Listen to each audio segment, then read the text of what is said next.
जून 2022 को उत्तर प्रदेश के आगरा जिले में नगला मेवती इलाके की ओम श्री प्लैटिनम सोसाइटी का सिक्योरिटी गार्ड महसूस करता है कि बिल्डिंग के चौथे फ्लोर से कुछ बहुत ही भारी भरकम चीज धड़ाम से नीचे आकर गिरी है।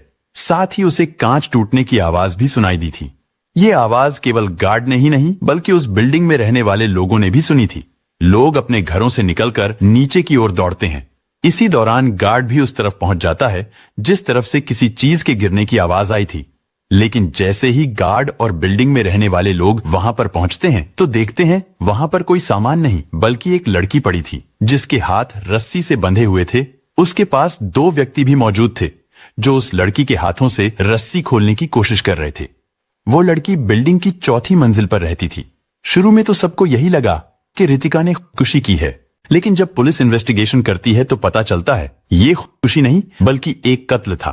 साथ ही ये भी पता चलता है कि जिसने रितिका को 4th फ्लोर से गिराया था वो तो सिर्फ एक मोहरा था, जबकि इस कत्ल का मास्टरमाइंड तो फोन से ही इंस्ट्रक्शंस दे रहा था। लेकिन इस घटना की भयानक सच्चाई ने पूरे उत्तर प्रदेश को दहलाकर रख दिया था। दरअसल रितिका सिंह गाजियाबाद की रहने वाली थी। उसके पिता का नाम सुरेंद्र सूरी था जबकि उसकी मां का नाम मंजू सिंह था। रितिका का एक छोटा भाई भी था। रितिका के पिता सुरेंद्र गाजियाबाद में ही जूतों की फैक्ट्री में काम करते थे। उनकी बेटी रितिका सिंह की उम्र 21 साल थी। वो दिखने में बहुत ही खूबसूरत थी। रितिका जहां भी जाती थी लोग उसकी खूबसूरती की तारीफ करते थे। रितिका ने इंग्लिश मीडियम स्कूल से 12th पास करने के बाद BSc में एडमिशन लिया था। रितिका बचपन से ही अपने नाना नानी के घर काफी जाया करती थी और जब भी स्कूल की छुट्टियां होती थीं, तो अक्सर रितिका और उसका छोटा भाई अपनी मां के साथ अपनी नानी के घर जाते थे। वहां आस पड़ोस के लोग भी रितिका को अच्छी तरह से जानते थे। उसकी नानी के पड़ोस में ही आकाश गौतम नाम का एक लड़का भी रहता था। क्योंकि रितिका दिखने में बहुत खूबसूरत थी तो उसके नानी के पड़ोस में ही रहने वाला आकाश उसे पसंद करने लगा था। जैसे जैसे रितिका और आकाश बड़े हो रहे थे वैसे ही रितिका के लिए आकाश का प्यार बढ़ता जा रहा था। हालांकि रितिका उसे सिर्फ अपना दोस्त मानती थी। लेकिन साल 2014 में जब रितिका फिरोजाबाद में अपनी नानी के घर पर आई तो आकाश ने रितिका को प्रपोज कर दिया, मगर रितिका ने उसका प्रपोजल ठुकरा दिया। लेकिन आकाश तो रितिका के प्यार में पागल हो चुका था। वो रितिका का पीछा करने लगा। रितिका जहां भी जाती आकाश भी उसके पीछे पीछे वहीं पहुंच जाता था। इस दौरान उसने रितिका को कई बार प्रपोज किया, लेकिन रितिका ने हर बार उसके प्रपोजल को ठुकरा दिया। और फिर एक दिन जब रितिका अपने घर पर अकेली थी तो अचानक आकाश उसके घर में घुस जाता है और वो रितिका को किडनैप करके कहीं दूर ले जाता है। लेकिन वहां उसने रितिका के साथ जो किया उसके बारे में आप लोग सोच भी नहीं सकते। इधर रितिका के घर वाले पुलिस में रिपोर्ट लिखवाते हैं कि उनकी बेटी को आकाश गौतम ने ही किडनैप किया है।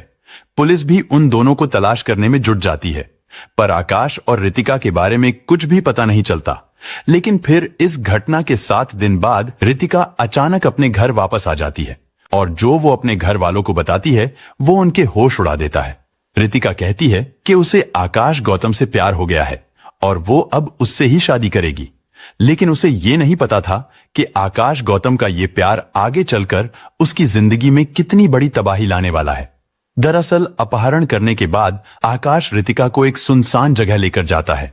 वहां वो रितिका को समझाता है कि वो उसे दिलो जान से प्यार करता है, वो उससे शादी करना चाहता है और वो उसको हर हाल में खुश रखेगा। लेकिन रितिका उसे बार बार मना करती है। वो उससे कहती है कि मेरे घर वाले कभी भी तुम्हारे साथ मेरी शादी नहीं करेंगे, क्योंकि ना तो तुम ज्यादा पढ़े लिखे हो और ना ही तुम कोई ढंग का काम करते हो।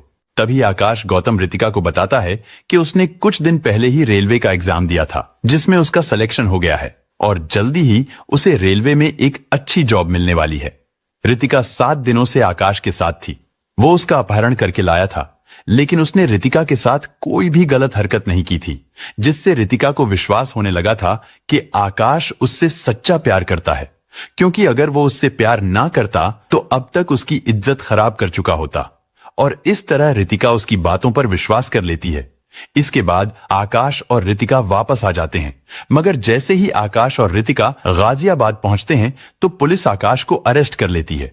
लेकिन जब रितिका ने पुलिस को बताया कि उसे किडनैप नहीं किया गया था, बल्कि वो खुद ही अपनी मर्जी से आकाश गौतम के साथ गई थी। आखिरकार पुलिस को रितिका के कहने पर आकाश को छोड़ना पड़ता है। इसके कुछ दिन बाद रितिका अपने माता पिता से कहती है कि वो आकाश गौतम के साथ शादी करना चाहती है, लेकिन रितिका के घर वाले इस शादी के लिए बिल्कुल भी राजी नहीं होते हैं। वो लोग अपनी बेटी को समझाते हैं कि आकाश अच्छा लड़का नहीं है, वो छोटी छोटी बातों पर गुस्सा करता है, उसका हुलिया भी गुंडों के जैसा दिखता है और वो कोई काम भी नहीं करता है, इसलिए हम उससे तुम्हारी शादी नहीं कर सकते। लेकिन रितिका अपने माता पिता को बताती है कि आकाश ने एग्जाम क्लियर कर लिया है और जल्द ही उसे रेलवे में जॉब मिलने वाली है। असल में आकाश ने रितिका का कुछ इस तरह से ब्रेन वॉश किया था कि अब वो अपने घर वालों के खिलाफ जाकर आकाश गौतम के साथ शादी करने के लिए जिद पर अड़ गई थी, जिसकी वजह से रितिका के घर वाले मजबूर होकर साल 2014 में ही रितिका और आकाश गौतम की शादी कर देते हैं। इसके बाद वो दोनों गाजियाबाद में ही रहने लगते हैं। रितिका उस टाइम बीएससी कंप्लीट करके एक प्राइवेट स्कूल में टीचर बन चुकी थी, जबकि आकाश रेलवे में एक क्लर्क की नौकरी करने लगा था। लेकिन आकाश ऑफिस से घर आने के बाद भी लैपटॉप पर काम करता था। रितिका को यह थोड़ा अजीब लगता था, क्योंकि रितिका को पता था कि आकाश रेलवे में लोअर डिविजनल क्लर्क है, तो फिर आकाश इतना हार्डवर्क क्यों करता था।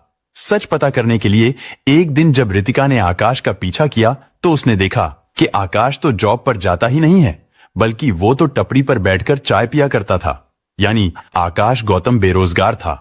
उसने रितिका को पाने के लिए झूठ बोला था कि उसे रेलवे में जॉब मिल गई है, लेकिन अब रितिका ये बात अपने घर वालों को भी नहीं बता सकती थी, क्योंकि ये शादी रितिका ने अपनी पसंद से की थी। और जब आकाश के सारे पैसे खत्म होने लगे तो उसने रितिका से पैसे मांगना शुरू कर दिया और रितिका को मारने पीटने भी लगा। अब रितिका को धीरे धीरे समझ आने लगा था कि उसने आकाश से शादी करके कितनी बड़ी गलती कर दी है।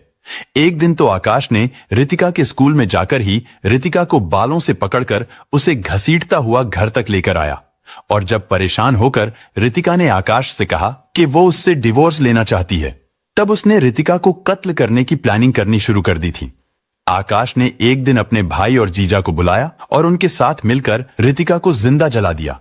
लेकिन रितिका ने उस दिन पहले ही अपनी मां को वहां पर बुला लिया था, इसलिए रितिका के घर वालों ने किसी तरह उसे बचा लिया था। लेकिन इस वारदात में रितिका का एक पैर पूरी तरह से जल गया था। इसके बाद रितिका अपना घर बदल बदल कर अलग अलग जगह पर रहने लगी थी, ताकि आकाश उसे कभी ढूंढ ना पाए।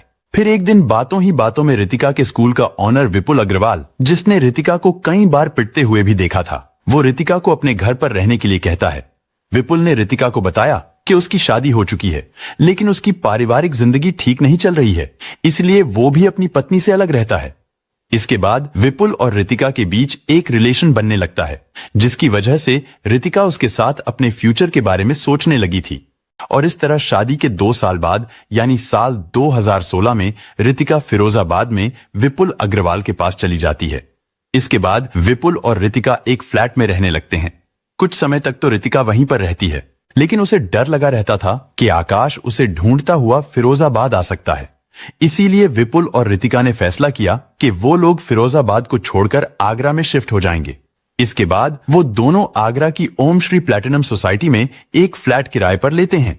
इस सोसाइटी में काफी टाइट सिक्योरिटी थी, लेकिन फिर भी उन्होंने सिक्योरिटी गार्ड को खास तौर पर कह रखा था कि वो उनके फ्लैट में तब तक किसी को भी एंट्री ना दे जब तक रितिका गार्ड को खुद कॉल करके ना बताए।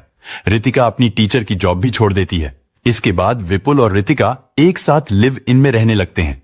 आकाश भी अब उन्हें भूल चुका था, लेकिन फिर अचानक ये सब कुछ तब बदल जाता है जब रितिका इंस्टाग्राम पर पॉपुलर होने लगी। रितिका कई फैशन इवेंट्स में जाने लगी थी। उसके पास कई स्किन केयर ब्रांड्स के स्पॉन्सरशिप के कॉल आने लगे थे। रितिका जिस भी प्रोडक्ट का ऐड करती थी, उसके पेज के थ्रू उसकी सेल्स बढ़ जाती। इसलिए केवल 40,000 फॉलोअर्स होने पर भी रितिका को स्पॉन्सर्स की कोई कमी नहीं थी। एक दिन रितिका की एक वायरल इंस्टाग्राम रील आकाश तक पहुंच जाती है। रितिका की कामयाबी को देखकर आकाश चिढ़ने लगता है। उसे रितिका के बढ़ते इंस्टाग्राम फेम से जलन होने लगी, जिसके बाद वो फिर से रितिका को कत्ल करने की कोशिश शुरू कर देता है। 12 मार्च 2022 आकाश और उसके साथ 4-5 लोगों के खिलाफ रितिका पुलिस में कंप्लेन लिखवाती है, जिसमें वो कहती है कि आकाश पहले भी उसे मारता पीटता था, लेकिन अब उसे आकाश से अपनी जान को खतरा है। मगर एविडेंस ना होने की वजह से आकाश और उसके साथियों पर कोई कार्रवाई नहीं हो पाई थी। इधर आकाश गौतम रितिका को तलाश करता फिर रहा था। आखिरकार काफी जद्दोजहद के बाद आकाश को पता चल जाता है कि रितिका आगरा की ओम श्री प्लैटिनम सोसाइटी के फ्लैट नंबर 404 में रहती है। क्योंकि उस सोसाइटी में सिक्योरिटी काफी मजबूत थी, आकाश को पता था कि उस सोसाइटी के अंदर जाना इतना आसान नहीं है। इसलिए 20 जून को, यानी इस घटना से 4 दिन पहले, आकाश और उसका दोस्त अनिल धर ओम श्री अपार्टमेंट में पहुंचते हैं। वहां पहुंचकर आकाश ने सिक्योरिटी गार्ड से कहा कि उसे ये फ्लैट खरीदना है, लेकिन असल में तो वो वहां रेकी करने आया था। वो रितिका के फ्लैट में तो नहीं घुस पाया, पर उसे ये आइडिया हो गया था कि अगर रितिका को उसके फ्लैट की बालकनी से नीचे फेंक दिया जाए तो उसकी मौत हो जाएगी। इसके बाद 24 जून 2022 को आकाश सुबह 10:30 बजे 2 महिलाओं और 2 व्यक्तियों को साथ लेकर ओम श्री अपार्टमेंट सोसाइटी में पहुंचता है। उन 2 महिलाओं में एक का नाम काजल और दूसरी का नाम कुसुम था। वो दोनों आकाश की मुंह बोली बहनें थीं और वो 2 व्यक्ति आकाश के दोस्त चेतन और अनवर थे। आकाश के पास एक बैग भी था जिसमें वो रस्सी लेकर आया था, और जब सिक्योरिटी गार्ड उनसे पूछता है कि उन्हें किस फ्लैट में जाना है तो आकाश गार्ड से झूठ बोलता है कि उन्हें फ्लैट नंबर 601 में जाना है। असल में वो उन औरतों को अपने साथ इसलिए लाया था ताकि गार्ड को देखने में ये एक पूरी फैमिली लगे और गार्ड को ऐसा लगे कि वो लोग किसी के यहाँ गेस्ट आए हैं, और ऐसा हो भी जाता है, जिसके बाद गार्ड उन्हें अंदर जाने देता है। आकाश रितिका के फ्लैट का दरवाजा खुलवाने के लिए अपने साथ आई दोनों महिलाओं को आगे कर देता है, जिन्हें देखकर रितिका फ्लैट का दरवाजा खोल देती है। लेकिन जैसे ही दरवाजा खुला तो वो 5 लोग अंदर घुस जाते हैं। वो लोग रितिका और विपुल को पीटना शुरू कर देते हैं। फिर वो लोग रितिका और विपुल को रस्सियों से बांध देते हैं। इसके बाद उन्होंने विपुल को उठाकर बाथरूम में डाल दिया और बाहर से दरवाजा लॉक कर दिया। इस दौरान आकाश लगातार फोन पर बात भी कर रहा था। वो किसी को पल पल की अपडेट दे रहा था। आकाश की उस मास्टरमाइंड से 25 मिनट में करीब 8 बार बात हुई थी। आकाश रितिका से कहता है कि वो उसे अपने साथ ले जाने आया है, क्योंकि आकाश ने अपने चारों साथियों को भी यही बताया था कि वो बस रितिका से बात करना चाहता है। लेकिन रितिका उसकी बात नहीं मानती और वो उसके साथ जाने से मना कर देती है। आकाश को उसकी ना बर्दाश्त नहीं होती, तभी वो उसके गले में एक कपड़ा बांध देता है। रितिका के हाथ पहले ही रस्सी से बंधे हुए थे। आकाश रितिका को उठाता है, फिर वो उसे बालकनी तक ले जाता है। इसके बाद रितिका की चीखें उस बिल्डिंग में गूंजने लगती हैं। कई पड़ोसियों ने बताया कि रितिका अपने आखिरी समय में अपने छोटे भाई को याद कर रही थी, लेकिन आकाश तो पहले ही डिसाइड कर चुका था। और जैसे ही वो रितिका को लेकर बाउंड्री के पास पहुंचता है तो वो जल्लाद रितिका को वहां से नीचे गिरा देता है। उसने रितिका को इतनी जोर से फेंका था कि जहां रितिका गिरी थी वो जगह पूरी तरह से टूट गई थी। आकाश 11:59 पर इस कत्ल के मास्टरमाइंड को कॉल करके बताता है कि उसने रितिका को मार दिया है। इसके बाद आकाश नीचे रितिका की लाश के पास पहुंचता है। वो उसके हाथों से रस्सी खोलने लगता है, लेकिन इधर विपुल इतनी देर में बाथरूम की खिड़की को तोड़ चुका था। वो चिल्ला चिल्लाकर अपने पड़ोसियों को बुला चुका था। लोगों को इकट्ठा होते देख वो 5 लोग तुरंत वहां से भागने की कोशिश करते हैं, पर गार्ड ने बिल्डिंग से किसी चीज के गिरने की आवाज सुनकर तुरंत सोसाइटी का गेट बंद कर दिया था, जिसकी वजह से वो लोग बुरी तरह फंस गए और सोसाइटी के लोगों ने उनमें से 3 को दबोच लिया था, जबकि 2 आरोपी चेतन और अनवर वहां से भागने में कामयाब हो गए थे। इसके बाद पुलिस मौकाए वारदात पर पहुंचती है और उन तीनों आरोपियों आकाश, गौतम, कुसुम और काजल को अरेस्ट कर लेती है। लेकिन सबसे बड़ा सवाल यह था कि आखिर वो मिस्ट्री किलर कौन था जो फोन पर ही सब कुछ प्लान कर रहा था। उसके बारे में पुलिस को भी कुछ नहीं पता था, लेकिन फिर पुलिस को उस मास्टरमाइंड तक पहुंचने की एक कड़ी मिल जाती है, और वो कड़ी थी एक बाइक। असल में जिस बाइक से आकाश रितिका को कत्ल करने के लिए आया था, जब उस बाइक की नंबर प्लेट को ट्रैक किया गया तो पता चला वो बाइक आशा के नाम पर रजिस्टर्ड है, और आशा अनिल धर की मां थी। वही अनिल धर जो आकाश के साथ कुछ दिन पहले रितिका के फ्लैट की रेकी करने आया था। मगर पुलिस को अभी भी कुछ समझ नहीं आ रहा था। लेकिन जब आकाश की कॉल डिटेल को चेक किया गया तो सारा सच पुलिस के सामने आ गया। असल में उस रात जो फोन से इस कत्ल को कोऑर्डिनेट कर रहा था वो थी आशा की बेटी, यानी अनिल धर की बहन डॉक्टर दीपाली। वही डॉक्टर दीपाली जो विपुल अग्रवाल की पत्नी थी।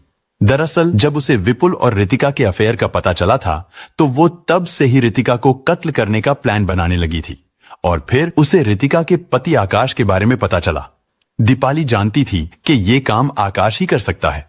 आकाश को अपनी पत्नी रितिका का कत्ल करने के लिए 10 लाख रुपए भी मिले थे, लेकिन रितिका के पेरेंट्स की लाख कोशिशों के बावजूद पुलिस विपुल की पत्नी दीपाली को अरेस्ट नहीं कर रही थी। जिस दिन मर्डर हुआ था मेरी बेटी का, उस दिन फ्लैट में ही 11:59 पर बात हुई है दीपाली और आकाश की, और सीओ मैडम के पास भी जा चुके हैं। और सीओ मैडम तो अब हमें धमकी देने लगी हैं कि क्या नाम है, जो आपको करना कर लेना, जहाँ शिकायत करनी है वहाँ करिए। इसके बाद दीपाली के मामा का लड़का संजीव अग्रवाल अपने साथ 2 दोस्तों को लेकर कोर्ट के बाहर रितिका के माता पिता को रोककर धमकी देता है कि अगर तुमने केस वापस नहीं लिया तो तुम्हारा भी वही हाल होगा जो तुम्हारी बेटी का हुआ है।